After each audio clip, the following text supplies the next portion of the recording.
એક મહત્વના સમાચાર વૈશ્વિક પરિસ્થિતિને અનુલક્ષીને રાજ્ય સરકારે એક નવો પરિપત્ર જાહેર કર્યો છે અને ખર્ચ ઘટાડવા અંગે એક મોટો નિર્ણય લેવામાં આવ્યો છે. તમે રિસેન્ટલી જે ફેરફારો થઈ રહ્યા છે તે જોયા હશે કે કાફલાની ગાડીઓ ઘટી ગઈ હોય, કોઈ નેતાએ વિદેશ પ્રવાસ અટકાવી દીધો હોય.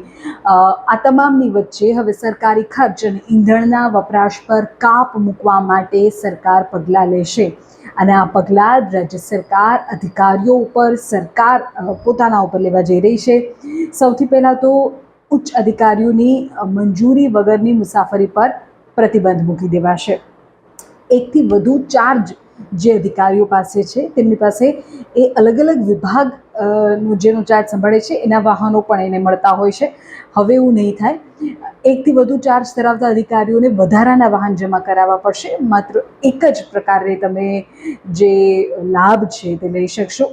રાજ્ય સરકારે પેટ્રોલ ડીઝલ બચાવવા અને સરકારી ખર્ચમાં નિયંત્રણ લાવવા માટે મહત્વપૂર્ણ પગલાં લીધા છે. ગત સપ્તાહે યોજાયેલી કેબિનેટ બેઠકમાં લેવાયેલા નિર્ણય બાદ હવે સામાન્ય વહીવટી વિભાગે આ અંગે સત્તાવાર પરિપત્ર જાહેર કરી દીધો છે, જેમાં કુલ 11 નવા નિયમોની વિગતવાર જાહેરાત કરાઈ છે.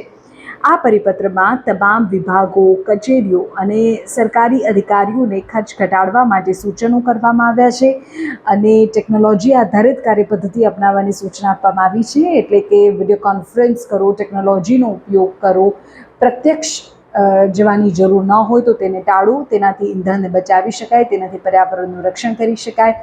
અને તમામ વિભાગો અને કચેરીઓમાં આ અંગેની સૂચના આપી દેવામાં આવી છે કે ખર્ચ ઘટાડવામાં આવે.